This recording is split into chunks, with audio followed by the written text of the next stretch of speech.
Criar um filho é fácil, basta satisfazer-lhe as vontades. Educar já é mais trabalhoso. Isami Chiba.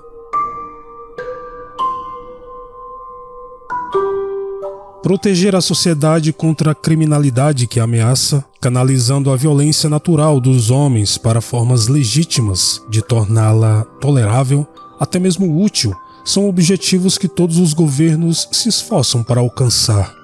Esses requisitos se manifestam quaisquer que sejam as definições de crime dadas pela ordem social.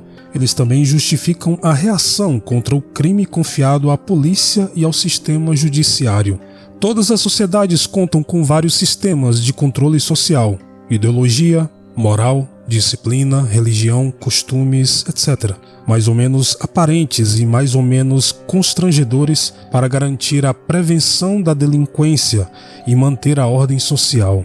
Estes diferentes sistemas completam-se, um sem que o outro corra o risco de ficar inoperante. Além disso, a justiça criminal costuma intervir apenas quando outros mecanismos preventivos de controle social não funcionaram ou se mostraram insuficientes. A pressão exercida pela sociedade sobre os indivíduos pode ser mais ou menos forte. Varia de acordo com a natureza do regime político, a ideologia e os costumes. No fim, infelizmente, parece que nos sentimos confortáveis, acreditando que existe mesmo um sistema que possa fazer justiça. Mas talvez a questão não seja punir o agressor, mas sim inibir que ele se torne um agressor. Os fatos que narrarei a seguir aconteceram na cidade de Gualeguaychú, província de Entre Rios, na Argentina. Uma das personagens dessa história é uma jovem que, na época do crime, tinha apenas 19 anos de idade e acabou se tornando a mais jovem pessoa a ser condenada à prisão perpétua na história do país e, consequentemente, pelo crime que cometeu, uma das criminosas mais odiadas da Argentina. Do outro lado da história, a vítima, um rapaz que infelizmente teve seu nome gravado na longa lista de homicídios. Este é um caso que para muitas pessoas é controverso. Na verdade, causou e ainda causa muita revolta na população, que no início do mês de junho deste ano, 2022, teve um desdobramento completamente inesperado, quando uma equipe de advogados de defesa causou um verdadeiro frenesi na imprensa mundial, tentando provar que a real linha do tempo do crime está completamente errada.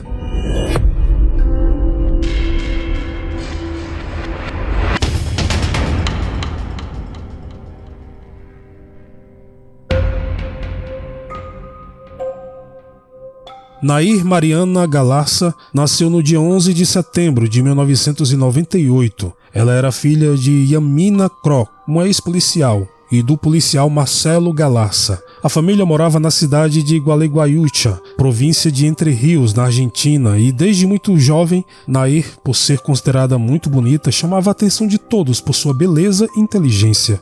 Sendo muito ativa socialmente, ela adorava jogar hóquei, mas era o tipo de garota que podemos chamar de patricinha. Era arrogante e gostava de se mostrar superior a todos, principalmente às colegas de escola e posteriormente da faculdade, sempre se vangloriando de ser filha de um policial, para assim fazer tudo o que queria, e mesmo assim era uma das garotas mais populares da escola. Sua mãe, muito permissiva em sua criação, praticamente não impunha qualquer limite à filha. Ela agia mais como uma colega do que mãe, concordando com tudo e dando tudo que Nair pedia, mesmo que fosse errado. Yamina e Nair tratavam Marcelo, o pai, como um verdadeiro deus, e ele era o único que aparentemente tinha alguma autoridade sobre a filha, mas também não impunha muitos limites. Nair demonstrava ser perversa com todos que não eram úteis para ela e carinhosa sempre que queria conseguir alguma coisa. Certa vez ela humilhou uma colega de escola por ter usado um vestido igual ao dela no aniversário de 15 anos, fazendo postagens nas redes sociais provocando e ridicularizando a garota, além de mandar mensagens horríveis denigrindo sua imagem. Quando completou 14 anos, começou a namorar um garoto chamado Fernando Gabriel Postarizo, que estudava na mesma escola que ela. Fernando nasceu no dia 3 de janeiro de 1997. Ele era filho de Silvia Mantegassa e Gustavo Pastorizo e tinha uma irmã chamada Carla. Seus pais se separaram quando ele ainda era criança, mas o casal mantinha uma boa relação e o divórcio não interferiu no vínculo com os filhos. Os dois participavam igualmente e ativamente da criação deles. Descrito como uma criança alegre e extremamente educada, Fernando era um jovem muito querido por amigos e familiares, extrovertido e muito ligado à sua família. Ele fazia amigos com facilidade e estava sempre disposto a ajudar quem precisasse. Quando começou a se relacionar com Nair, ele tinha 15 anos e ela 14. A jovem teria sido o primeiro amor dele. O rapaz estava simplesmente deslumbrado por namorar uma garota tão linda e popular. Porém, dependendo da situação e da pessoa, Nair dizia que eles não eram namorados, como se ela se sentisse superior. De toda forma, a relação continuou aos trancos e barrancos, mas Nair parecia não se importar com Fernando e até saía com outros garotos e os convidava para visitá-la em sua casa, sem a menor cerimônia. Ela não respeitava Fernando, que infelizmente estava completamente apaixonado e submisso por ela. Demorou, mas em determinado momento ele percebeu o quanto o namoro deles era complicado, mas ao invés de terminar a relação, resolveu pagar na mesma moeda e começou a se encontrar com outras garotas também, assim como Nair fazia. Ela obviamente não gostou disso e começou a exigir que Fernando a deixasse checar o celular dele diariamente para se certificar de que ele não estava se relacionando com outras mulheres. Algum tempo após o início do namoro, Nair levou Fernando para seus pais conhecerem. Logo, eles aprovaram o relacionamento, pois viram que o rapaz era um garoto de uma família boa, inteligente e muito respeitador. Eles achavam que um namoro sério seria bom para a filha, e assim ela poderia se tornar uma pessoa melhor, mais calma e menos rebelde. Porém, eles não poderiam estar mais enganados. Em 2016, a família de Nair viajou de férias para o Brasil e Fernando foi convidado para ir junto nessa viagem. Ele aceitou e tudo correu muito bem. Foi um excelente passeio e aparentemente muito divertido. Os dois eram tratados pela família como um verdadeiro casal, já que eles estavam juntos há bastante tempo e aparentemente se amavam. Mas, como disse, aparentemente. Na verdade, eles viviam brigando, terminando e se traindo, mas por algum motivo não se separavam definitivamente. Sempre voltavam e postavam as típicas fotos felizes do Instagram com frases motivacionais.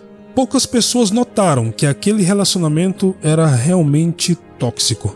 No ano de 2017, Nair começou a cursar o primeiro ano de Direito na Universidade de Concepción del Uruguai e passou a ter um caso com um de seus professores. Mesmo assim, mantinha um namoro com Fernando. Para piorar a situação, além do professor, ela também se relacionava com um rapaz chamado Joaquim e com outro cara chamado Rafael, com quem chegou a ter uma espécie de namoro. Os dois chegavam a andar de mãos dadas pelos corredores da universidade.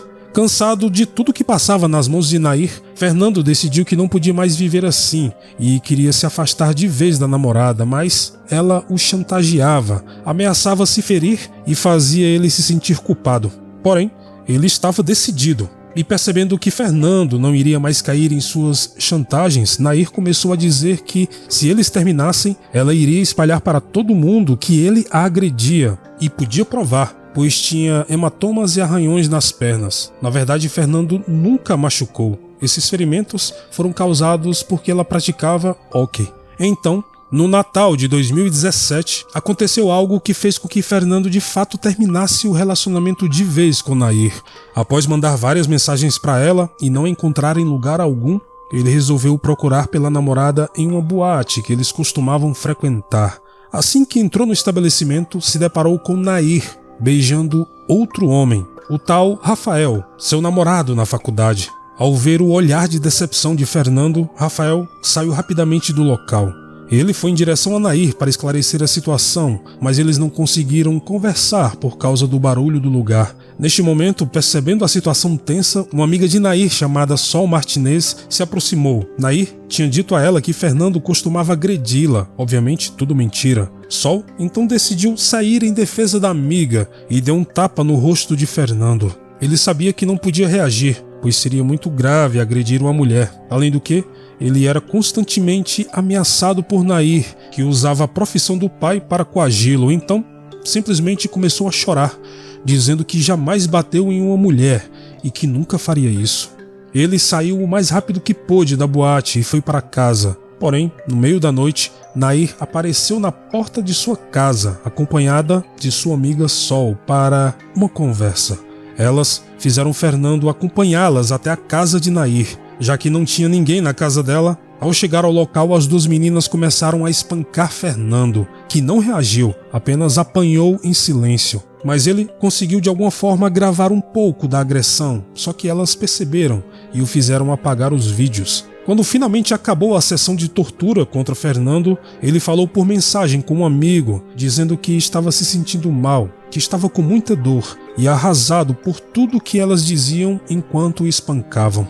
Fernando decidiu contar tudo a uma tia de Nair, que ele acreditava que o ajudaria, pois ela já tinha expressado o seu carinho pelo jovem. Mas infelizmente essa tia não teve nenhuma reação e sequer acreditou no que ele contou. Percebendo o estado lamentável que Fernando estava física e psicologicamente, seus amigos sugeriram que eles fossem juntos estudar a administração de empresas em outra cidade. Assim, ele faria algo bom para o seu futuro e ficaria livre de Nair. De fato, ele queria mesmo se afastar dela, pois além de tudo que passou na relação, ainda tinha medo das ameaças que sofria. Fernando fez a matrícula na universidade em dezembro, mas as aulas só começariam em março do ano seguinte. No dia 28 de dezembro de 2017, Fernando e Nair conversavam por mensagem. A jovem tentava convencê-lo a reatar o namoro, mas ele parecia muito magoado e chegou a dizer que ela o maltratava, que não queria mais saber dela, nem mesmo se lhe dessem $1 milhão. No dia seguinte, 29 de dezembro, Nair resolveu ir até a casa de Fernando. Ele continuava firme em sua decisão de terminar o namoro, mas a tratou bem, pois não tinha o costume de ser grosseiro com ninguém, nem mesmo com quem havia feito tanto mal para ele.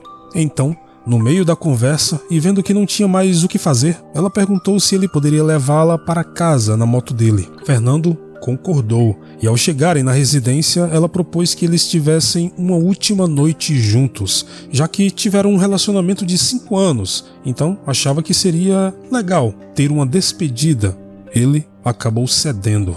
Após manterem relações sexuais, Nair pediu que desta vez ele a levasse até a casa de sua avó. Mas na hora de subir na moto, falou que tinha esquecido alguma coisa em casa. Ela voltou para pegar, colocou o objeto no bolso, subiu na moto e os dois saíram em direção à casa da avó dela. No meio do caminho, em uma região afastada, ela pediu para parar.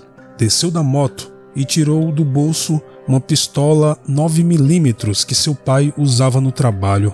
Sem nenhuma chance de reagir, Fernando foi alvejado nas costas e caiu da moto. Percebendo que ele ainda estava vivo, Nair se aproximou e fez outro disparo a queima-roupa no peito dele. Em seguida, ela pegou as cápsulas do local e voltou a pé para casa, onde foi flagrada por uma câmera de segurança. Nesse meio tempo, um taxista viu Fernando caído no chão, mas como ele estava longe e viu Nair ao lado dele, imaginou ter sido uma queda de moto sem gravidade. O taxista deixou o passageiro que estava no carro em seu destino e, ao retornar pela mesma rota, viu que Fernando ainda estava caído, no mesmo lugar, desta vez sozinho. O motorista se aproximou e, notando que ele estava ferido, mas ainda vivo, chamou a emergência, porém, quando a ambulância chegou, já não havia mais nada o que fazer. Fernando estava sem vida. Enquanto isso, Nair chegou em casa, guardou a arma do pai onde estava, tomou um banho e foi dormir, como se nada tivesse acontecido.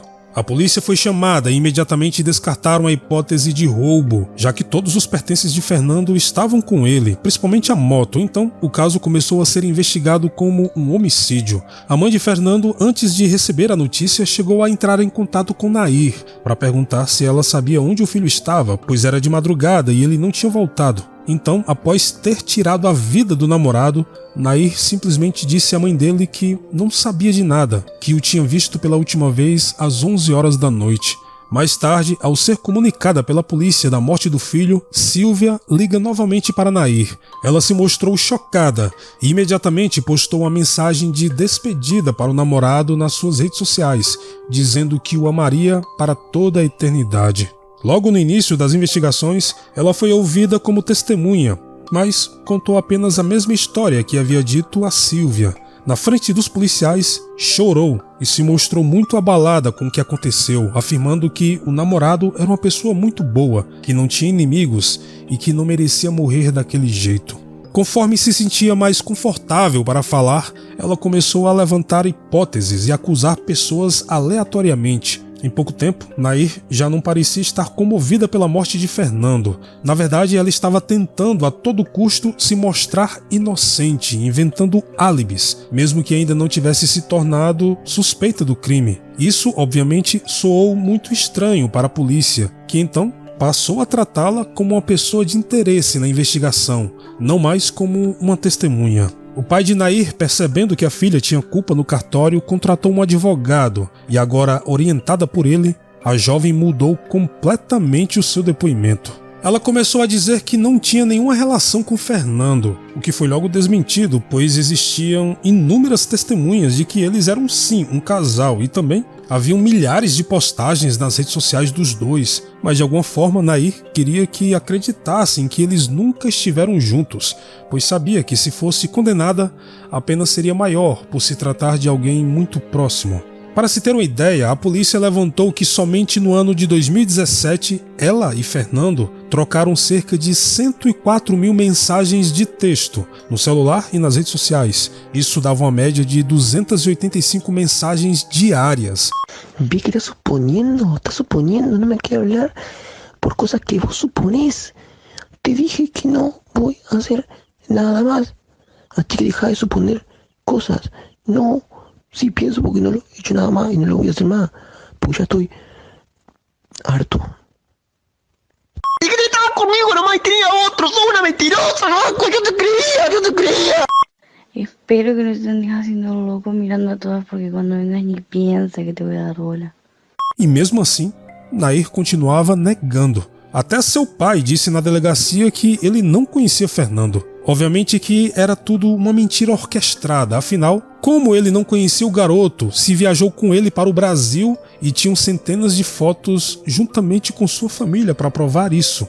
Mesmo sob pressão, Nair continuava mentindo e chegou a dizer que a postagem de despedida publicada em sua rede social não foi escrita por ela, que um policial pegou seu celular e escreveu apenas para incriminá-la. Eu não preciso dizer que foi muito fácil provar todas as mentiras e contradições nesses depoimentos, então Nair começou a dizer que teve sim um relacionamento com a vítima, mas ele era muito agressivo, que batia nela, e falou que quem pegou a arma de seu pai na sua casa foi Fernando, que a obrigou a subir na moto e tentou atirar nela, mas ela reagiu e conseguiu se defender. Assim, os 2 disparos que acertaram Fernando foram acidentais, pois, segundo ela, não sabia manusear a arma direito. Quando questionada sobre o porquê dela não ter socorrido o rapaz, já que tinha sido um acidente, ela disse que nem pensou direito na hora, pois ficou muito nervosa e foi para casa dormir. Enseguida llegamos a la casa de mi abuela.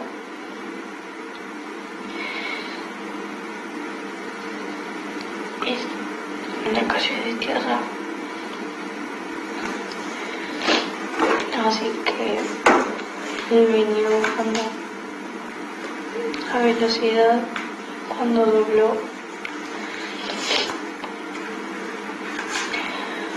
En un momento pierde el equilibrio, no sé, venía con una sola mano manejando. Sí, empezó a tambalear. Y se la saqué solamente, no tengo idea cómo la agarré. Y en el momento que se la saqué, él se dio cuenta y en la moto. Y cuando la frena yo no sé. Yo de repente me había quedado aturdida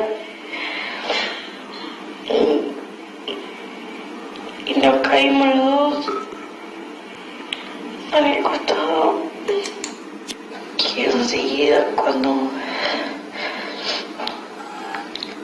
me quedé aturdida y esos fueron los 2 disparos. Pero fueron 2 segundos nada más. Fue todo rápido.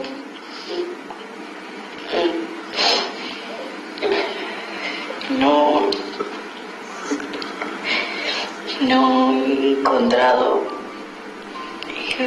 como descrever como me sentia. Estranhamente, muito estranhamente por sinal, muitas pessoas, apesar de todas essas circunstâncias e evidências avassaladoras, acreditou e algumas ainda acreditam na inocência de Nair.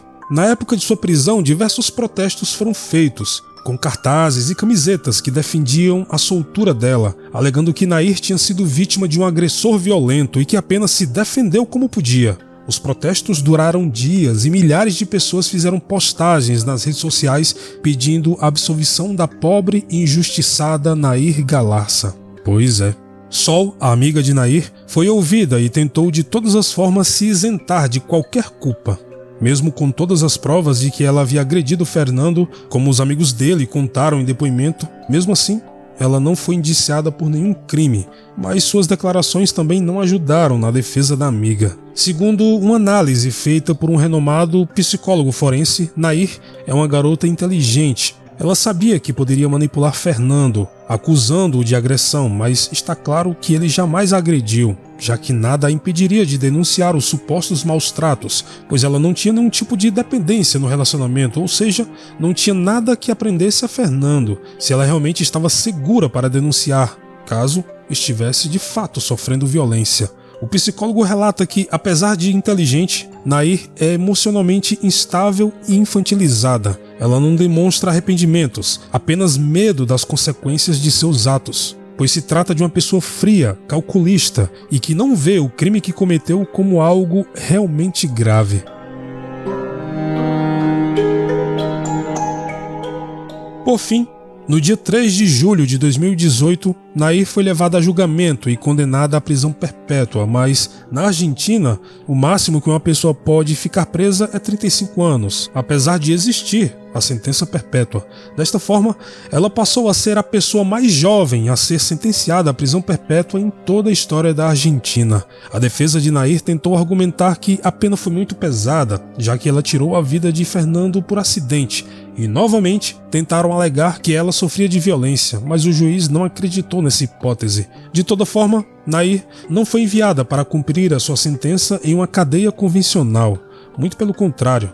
Segundo seus advogados, ela corria muitos riscos sendo exposta a outras presas devido à repercussão do caso, então foi enviada para um local chamado de A Granja.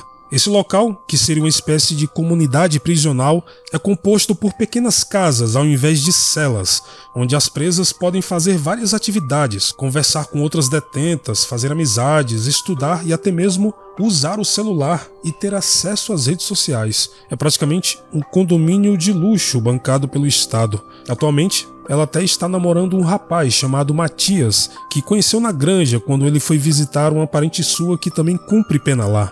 Nair até posta foto de suas atividades nas redes sociais e também de seu novo namorado.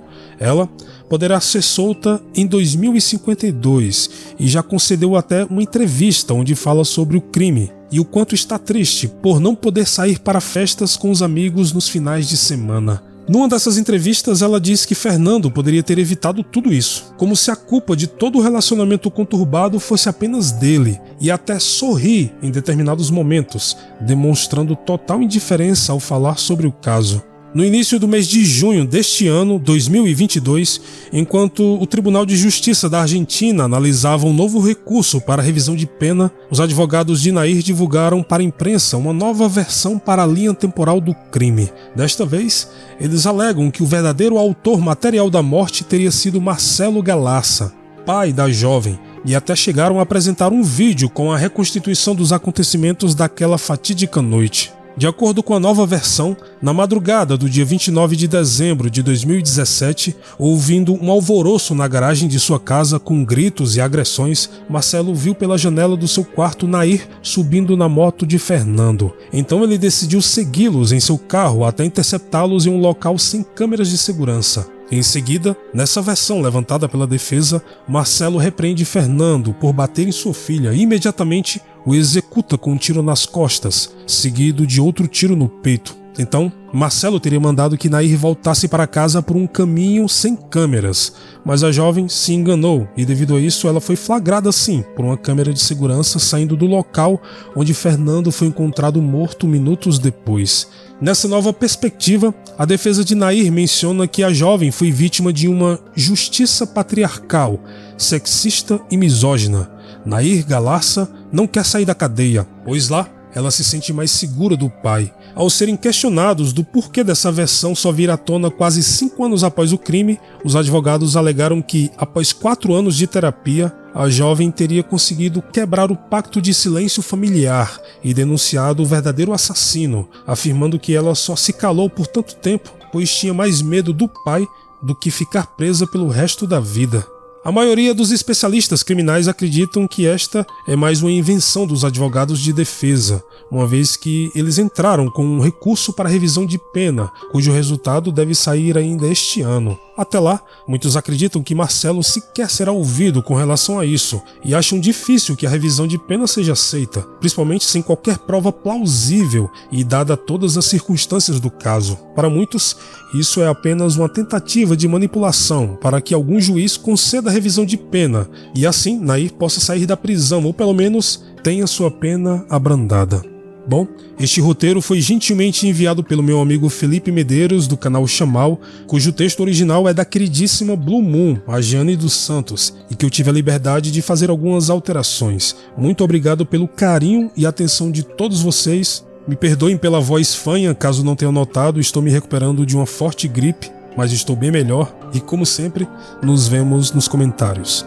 Até mais!